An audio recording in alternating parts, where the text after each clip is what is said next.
Hey there, welcome back to our Okie Dokie life. Today's a little bit different kind of video.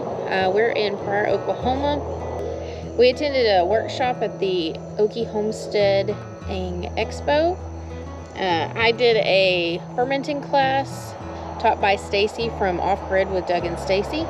And I did a hog curing class taught by Hand Hewn Farms. I think they're from Ohio, and they had a pretty interesting class. It was a lot of nice content. So yeah, and if you haven't ever heard of Doug and Stacy, they're from Missouri. But we did that class today.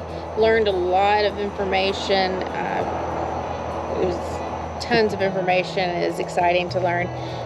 But we went back to our hotel and decided we had a few more hours of daylight left, and we found that they have a little nature walk or nature trail. Yeah. Since we don't have to take care of our animals tonight, I guess we're antsy and need to go do something. So yep, so we're going to walk this trail and see what it's all about, and thought we'd take y'all along.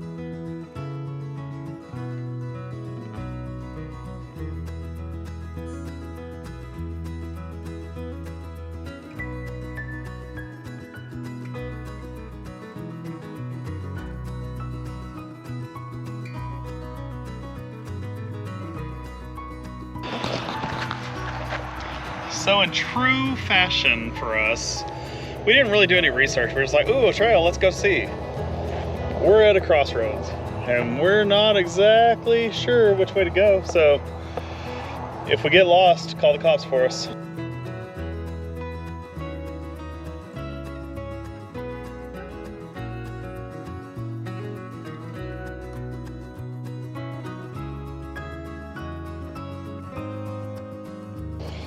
So I think this right here is what they call Pryor Creek. Evidently it's prone to flooding. Because I was reading on this trail, there are like about 3 to 4 times a year that you can't walk through certain parts of this trail due to flooding. Currently right now, it does not look as though that's the problem. It's just muddy and nasty. You wouldn't want to walk through it, but there's a little bit of water way down that way. And I don't know that there's any down that way, but just thought it was kind of neat. We're not going to go through that path. We're going to see how this other trail goes, but welcome to Pryor Creek.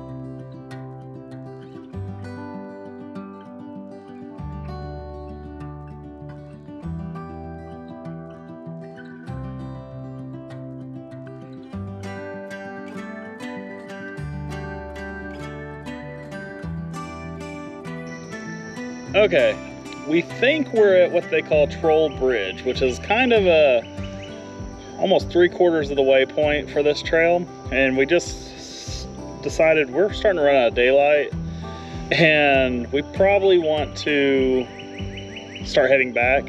It looks like we could probably get to the end of the trail just before sunset, but then coming back would be another 1.5 miles roughly, and not really sure that we want to do that in the dark on a strange trail. Yeah, we're not familiar with. Fairly I mean, it's got a pretty clear-cut trail, but it's not concrete or anything like that. So it's primitive enough that I don't really want to mess with it. Yeah. So we're going to turn around and head back now. So follow along.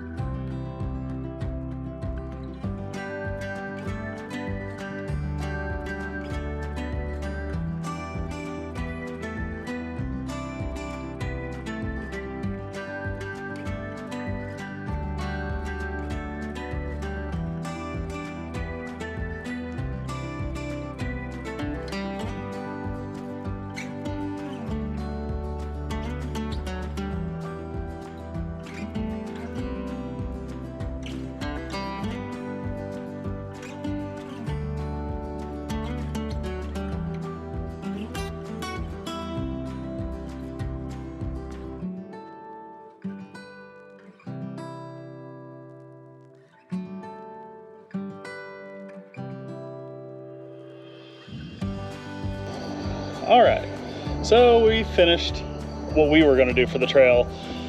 Still getting pretty dark. I don't even know what time it is right now, but it's 8:09. 8:09, so before you know it, that sun's just gonna disappear. Especially in the woods. Yeah, even though you can kind of see it right now, it'll be gone fast. So our trail was a mile, well, 1.74 miles. Took us a little under an hour. Yeah. Just unknown trail. We were sightseeing and, you know, talking to you guys. So maybe on a different day, when we start earlier in the day, we might finish the trail and see where it goes. Yeah, we noticed there's at least 2 different kinds of trails here. I'm kind of thinking there might be a third that we just hadn't really come across yet. So it's an interesting little trail. It's nice down here. It's hot right now because it's so humid and still. There's no wind coming through it because it's so heavy. There's so much foliage. Yeah. Just the wind can't get to you, and it's not even really that windy of a day. So yeah, and it's kind of a little bit of a primitive. Yeah. Semi-primitive. It's a fairly easy trail though. Oh yeah. But there is some grown-up stuff. Yeah. So. And we found a tree we had to crawl over, but. But yeah. So that's probably where we're gonna end tonight. Yeah. So we'll probably touch base with you again tomorrow at the expo. Yep. See you then. See you then.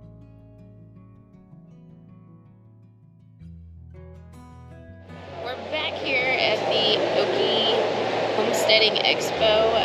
It's the first day of the actual expo. I did a class, not a class. I went to a demonstration about earning money at your homestead. The speakers were VW Farm. They're very informative and seem very down to earth and kind of similar to us. It kind of helps being around these people that are similar mindset and interests that we are in, but they are people just like us. So it's kind of neat to see. And then he went to... Yeah, I went to the Outdoor Solutions where they started butchering a pig. They skinned it. This is kind of a multi-part class, so I've only done the first part right now. They're really big proponents of field-to-table. They want it basically as natural as possible, which is great because that's how we like to do. Yeah. Especially during hunting season, or even just with our pigs that are out in the field. Yeah. So there's some super nice people. I've met both the owners of it and their chef, at least one of their chefs, the one that's here, and all of them couldn't ask for nicer people. Yeah. So I think we're fixing to.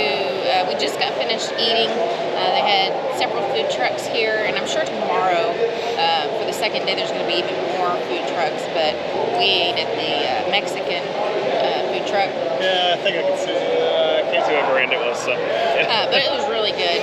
We had the barbecue yesterday after the classes that we took. It was pretty good. Yeah. So. Yep.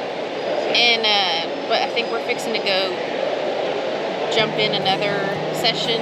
I think you're gonna go. Walker Family Farm or Walker Fam Farm is doing their introduction to chickens. So we're gonna go step in there, and then I think after that he's gonna do another. Yeah, I'm gonna hit part 2 of the Outdoor Solutions series where they're. I think on this one they're actually processing the meat that they've quartered off of the pig. So. Yeah, so cutting it into the pieces that you actually use. So, see you in a bit. See it. And Gary's like, if a hen can hatch some eggs, surely you can hatch some eggs. Woo! Awesome, man! Congratulations!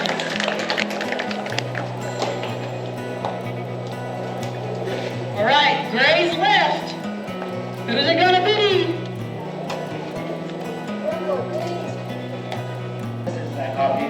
Coffee in a day, and this is an excellent resource because whether you're new or an expert, you're going to find a lot of valuable information in here. So it's used as a beginner's resource, but it's also used as a college textbook for major kingdoms, plant, animal, and fungi.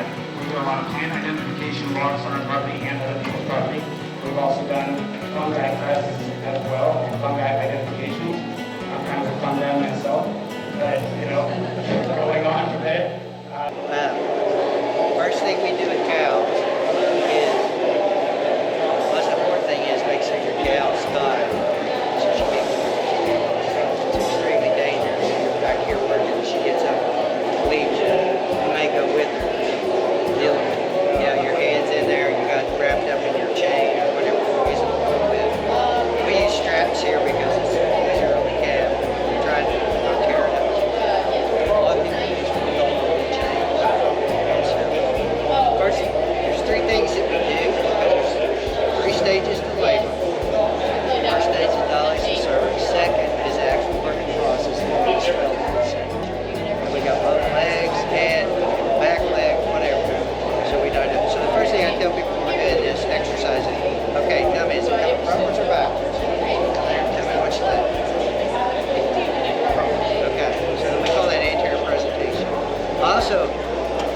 teaching you about you don't want to wear you don't wear jewelry when you're doing it in the real life. All right, so you know it's coming frontwards.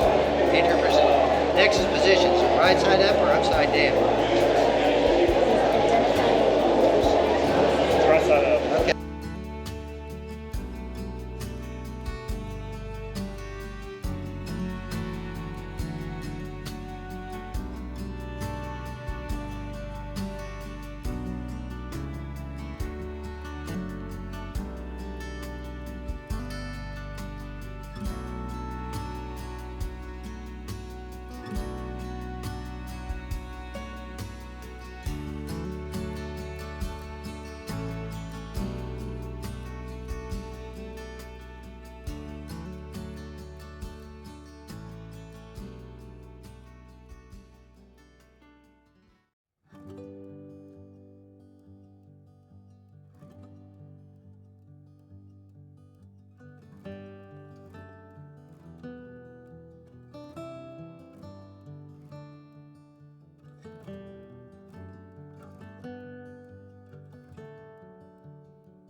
You may have to manipulate that head, pull this, yep, just like that, kind of work it through the bolus sometimes, it can be tight, and that's a good thing to learn. And once you're there, you just work with her and pull it out.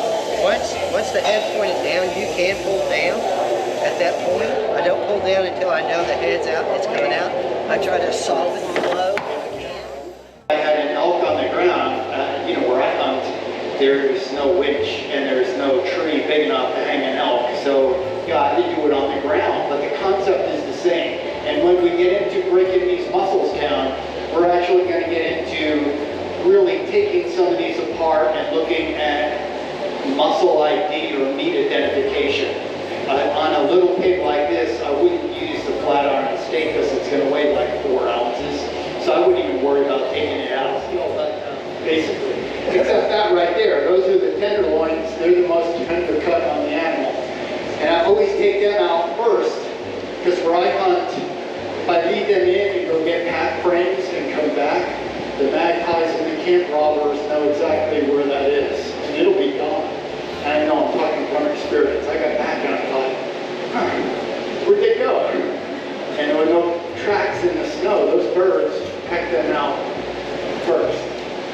So we look at this, and all along the back here are tender cuts. We got a little bit of back cover. It's nice and clean. There's no hair on it. So right here, this is where there's no ribs. There's little what we call finger bones here. But this is the loin. So this would be from here to here would be a full pork loin, basically all the way up here under the shoulder. That's a full pork loin. On beef, this would be the New York strip right here.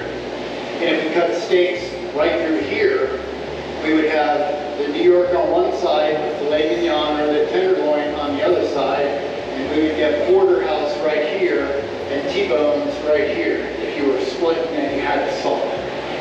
So on a moose or an elk, you can do that, you can do that on a pig just as well. So, and then right here, where the ribs are, from this rib back, basically is the prime rib. So this would be a rack of lamb, prime rib of beef. And then underneath, right here, where the shoulder blade is, this is that Boston butt, the butt for pulled. And nowadays, we didn't really have much stuff to bring with us, and we were just into a really nice transition point. And we were very intentional about that. We knew that we wanted to move into the one bedroom because we wanted to get used to a smaller space. Because it is going to take some adjustments. Yeah, because you have to remember, I know we're growing up. I mean, I lived in a subdivision, I was the only child, and I had a lot of Catholics all around me. We had 13 kids, 12 kids, 10 kids. So everyone would come to my house because they didn't have to share anything, and it was low growth.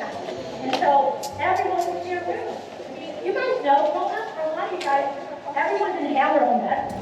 That's just been, people would share food, kids would share food, and you're seeing that happening, and you don't need a lot of space to live.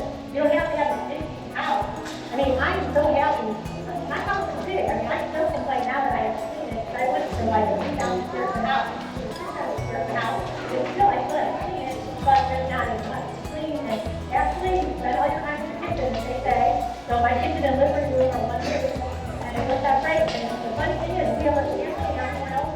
with the decision to get logs from the forest and send them to the sawmill and to look at joinery and see how it all goes together. And within 90 days, I was helpful friends, right? I rented a log cabin that's still standing today. Awesome home for us, right? And then the other thing, though, you look at hikers and the grit that they have coming across, and, coming from the East Coast, going to the West Coast, building their homes in different states. Well, for him, he came with a tent, and he stayed in the tent. I came up and helped him the weekend, and he was out there knowing that he had to get his house done. So let's say we were booted out of the apartment. We were able to rent it anymore. So he knew that he had deadlines. So deadlines are... We have 47 on our list, expanding to, and we're probably going to go to Kansas, Missouri, and Arkansas.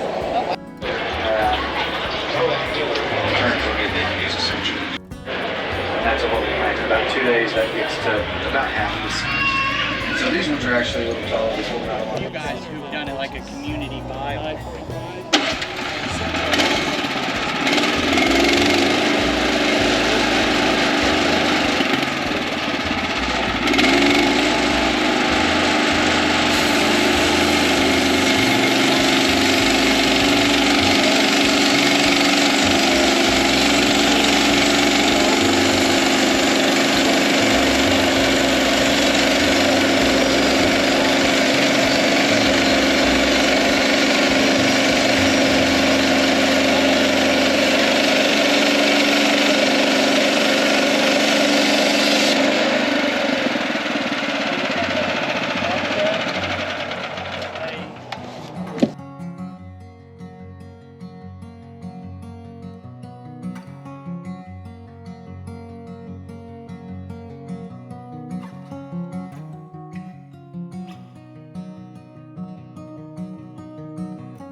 Alright, so we just spent the day here at the Okie Homestead Expo, and it was a lot of fun. I felt like we learned a lot.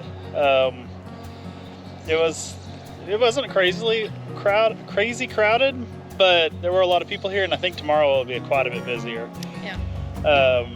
Got to do a lot of interesting classes, and hopefully we got that all in the video and you got to see every bit of that. I know you didn't, because I failed to record some. Yeah. Because I did a foraging presentation that I sat through, and but I actually did catch some video of that. Oh, you did? Yeah. Oh, well then, what did I know? Maybe I just picked up all the slack. Yeah, like usual. Anywho, so we are fixing to probably head home. Yeah. It's been a good couple days, very educational. We got to meet a lot of great people. Yeah, a lot of really nice people. I hadn't met a person here that wasn't crazy nice. Yeah. Something we need to work on is just being a little more engaging. We're still getting used to this stuff. Yeah. But anyways. But yeah, there was a lot of great people here, and a lot of great displays of people's skills and just where they're experts at. So yeah, definitely something that just wanting to learn more to grow our skills. Yes. And coming to this just helps empower that want. Yep. So I guess we're gonna head home. Yeah. So until next time, bye.